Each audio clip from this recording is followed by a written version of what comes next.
Golden diamond light weight ఆభరణాలు వందల రకాల డిజైన్స్ ఏవైనా సరే ధర మాత్రం ఒకటే. వెగా జ్యువెలర్స్, వెళ్ళలేని వైభోగం, తరుగులేని నమ్మకం. So coming to your marriage, so love marriage or arranged marriage? పక్కా అరేంజ్డ్ మ్యారేజ్. అయ్యో. మా ఇంట్లో స్ట్రిక్ట్లీ ప్రొహిబిటెడ్ అన్నమాట. దాన్ని మా సిస్టర్ బ్రేక్ చేశారు. Okay. మీ సిస్టర్ బ్రేక్ చేశారా? బ్రేక్ అతంది love marriage. Okay, fine Yeah. Fine. ఆ రూల్ ని ఏదైతే Mhm. లవ్ మ్యారేజెస్ ఎక్కువ ఎంకరేజ్ చేయరు కదా ఇంట్లో, ఆ రూల్ ని తనే బ్రేక్ చేసింది. సో లవ్ మ్యారేజ్ ఒప్పుకున్నారు మీ సిస్టర్? యా యా తనది అట్లాగే- love marriage. Mhm. She is very well settled. US లోనే ఉంటారన్నమాట. ఓకే, అందుకని మీరు యుఎస్ వెళ్ళేవారా? Yeah Okay. దాని గురించే. Mhm. సో నా మ్యారేజ్ వచ్చేసి అరేంజ్డ్ మ్యారేజ్. అది Hmm. కూడా వీళ్ళు పాపం ఏమి ఇలా పక్కగా ప్లాన్ అని ఏమీ లేదు. Just Hmm. అప్పుడే బీఫాన్సీ కంప్లీట్ అయ్యి వచ్చాను. Hmm. ఎవ్రీ ఇయర్ మేము ఊరికెళ్ళి అమ్మవారికి అన్నదానం అది చేస్తాం అనమాట దసరా Okay. టైంలో. Mhm. ఆ టైంలో క్యాజువల్ గా ఒక సంబంధం వచ్చింది. Hmm. క్యాజువల్ గా ఓకే. ఫోటో తీసుకొచ్చి ఇచ్చారు. జస్ట్ వీళ్ళు కూడా ఇక్కడే ఉన్నాం కాబట్టి వాళ్ళది భీమవరం, ఒకసారి Mhm. చూద్దాము అన్నట్టుగానే అనుకొని వెళ్ళారు. అనుకోకుండా మాటలు వాళ్ళ ఫ్యామిలీ నచ్చి మా ఫ్యామిలీకి అంతా అయిపోయి Hmm. వెంటనే ఎంగేజ్మెంట్ పెళ్లి ఓకే. పటాపట్ పటాపట్ అయిపోయింది అనమాట. Hmm. సో నేను కూడా రియలైజ్ అవ్వలేకపోయాను అనమాట. ఇమీడియట్ గా అయిపోయింది. Hmm. ఎంగేజ్మెంట్ అయిపోయింది. దాని తర్వాత నేను అంటే మీరు ప్రిపేర్డ్ గా ఉన్నారా పెళ్లికి అప్పుడు ఆ టైంలో? ప్రిపేర్డ్ గా అంటే ఐ కెన్ సే నో. నేను అప్పటికి థర్డ్ ఇయర్ లో ఉన్నాను. ఓ. ఎంగేజ్మెంట్ చేసేసారు. Hmm. పెళ్లి కూడా అంటే లేదు, నేను ఫోర్త్ ఇయర్ అయ్యాకే పెళ్లి చేసుకుంటాను. Hmm. సో ఫార్మసీ ఫినిష్ చేసిన తర్వాతనే చేసుకుంటానని చెప్పి ఫోర్త్ ఇయర్ కంప్లీట్ అయిన తర్వాత అప్పుడు మ్యారేజ్ చేశారు. సో అలా చక్కగా. కాలేజ్ అన్ని మీకు టైం కి జరిగిపోయినాయి అన్ని టైం కి జరిగిపోయినాయి అనమాట. ఫేమ్ వచ్చేసింది, ఇటు Yeah. హీరోయిన్ అయిపోయారు. కాలేజ్ అంటే మ్యారేజ్ అయిన తర్వాతనే నాకు ఇండస్ట్రీలోకి. మీలాంటి ఆర్టిస్ట్ అందరికి ఏమని చెప్తారు? సో అప్కమింగ్ వాళ్ళకి కానీ, సో ప్రజెంట్ ఉన్న వాళ్ళకి ఇండస్ట్రీలో నిలదొక్కుకోవడం ఎట్లా అంటే ఏమని చెప్తారు? See I believe talent Hmm. Talent Obviously. అనేది ఎవరైనా ఎంకరేజ్ చేస్తారు. అందులో ఈటీవీ Hmm. ఈటీవీ మాత్రం ఖచ్చితంగా ఎంకరేజ్. నాకు నేను మిగతా ఛానల్స్ మీద చెయ్యవు అని నేను చెప్పట్లేదు, Hmm. బట్ నేను చూశాను కాబట్టి. Hmm. నేను జీరో యాక్టింగ్ స్కిల్స్తో వచ్చిన దానికి ట్రైనింగ్ ఇచ్చి ఇంత సక్సెస్ఫుల్ అంటే పెద్ద ఈ అభిషేకం లాంటి ప్రెస్టీజియస్ ప్రాజెక్ట్స్లో నాకు ఆఫర్స్ ఇచ్చి Hmm. కంటిన్యూస్గా ప్రాజెక్ట్స్ ఇస్తూ నన్ను ఇంతవరకు తీసుకొచ్చారంటే ఐ బిలీవ్ అంతే. ఈటీవీకి నిజంగా నేను చాలా రుణపడిపోయి ఉన్నాను. అండ్ మీ పేరెంట్స్ కానీ, so me husband as an artist గా ఎలా చూస్తారు మిమ్మల్ని ఇంట్లో? నిజంగా మనం ఏం చేయాలన్నా అందులో ఒక విమెన్కి ఫ్యామిలీ సపోర్ట్ లేకుండా ఆబ్వియస్లీ. నథింగ్. ఎంత మనం ఇండివిజువాలిటీ మనం మెయింటైన్ చేసుకున్నా ఫైనల్గా మనకు కావాల్సింది ఫ్యామిలీ సపోర్టే.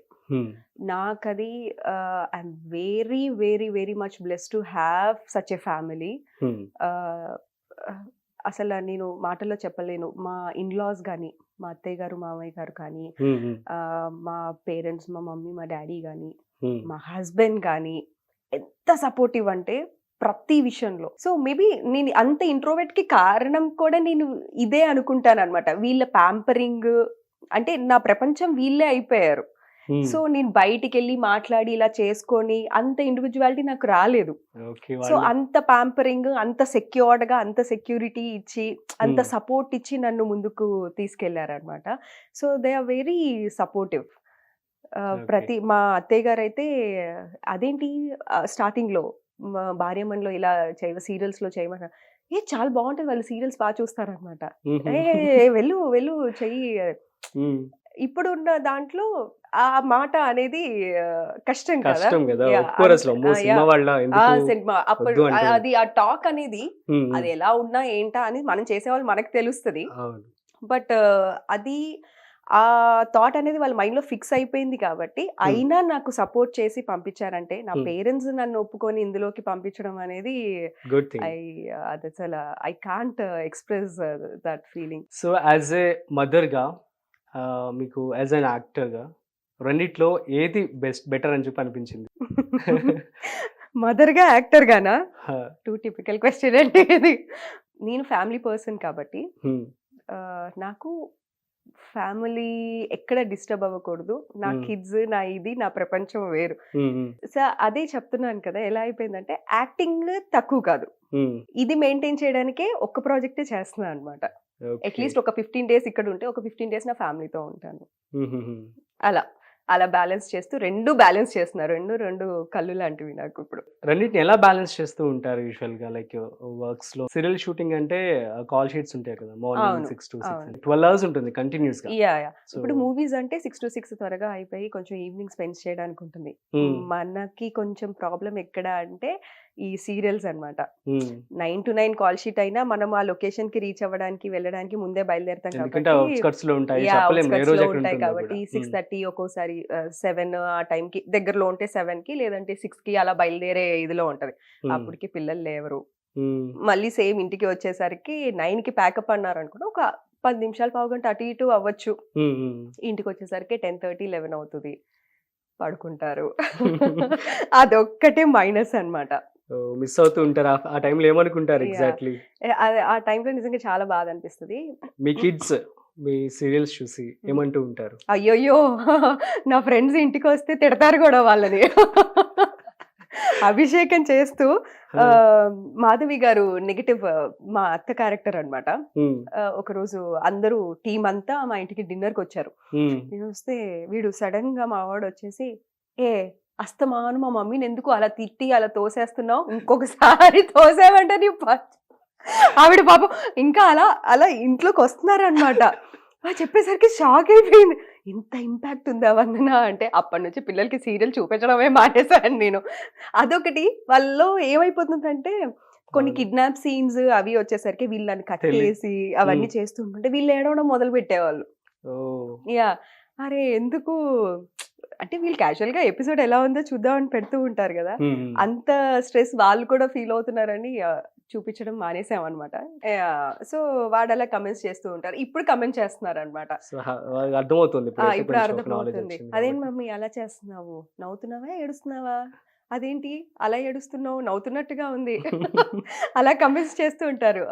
ఓకే ఫైన్, వీళ్ళకి అన్ని తెలుస్తున్నాయి. యా సీరియల్స్ లో మోస్ట్ ఆఫ్ ది హీరోయిన్స్ అందరూ కూడా ఎప్పుడు ఏడుస్తూనే ఉంటారు కదా, అంటే సెన్సిటివ్ మైండెడ్. సో ఎట్లా బ్యాలెన్స్ చేస్తారు ప్రతిరోజు?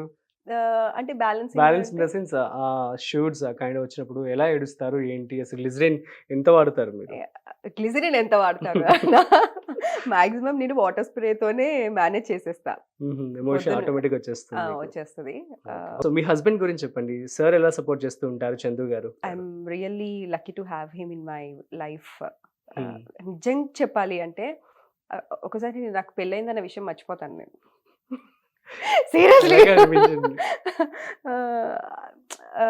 అంటే హస్బెండ్ కంప్లీట్ గా తానే చూసుకోవడం అండ్ ఎవ్రీథింగ్ లేదు, నేను మమ్మీతోనే ఉంటానన్నమాట. సో మమ్మీ వాళ్ళ సపోర్ట్, డాడీ ఇక్కడే ఉంటాం కాబట్టి వాళ్ళ సపోర్ట్ ఉంటుంది.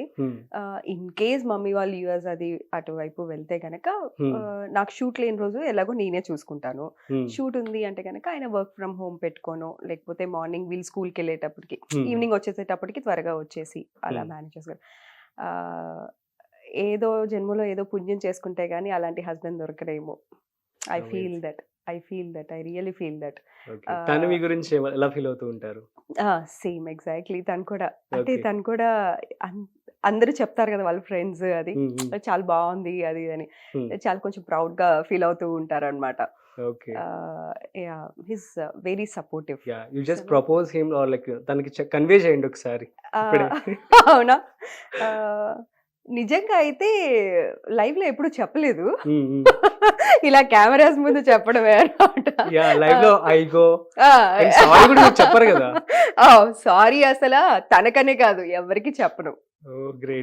నాకు అసలు అది నచ్చదు అంటే నా మనసు ఎందుకో ఒప్పుకో, ఆ టైంలో అది రాదు నా బయటికి. సుమన్ టీవీలో మీ పర్సనల్ అండ్ బిజినెస్ ప్రమోషన్స్ కోసం కింది నెంబర్ కి కాంటాక్ట్ చేయండి.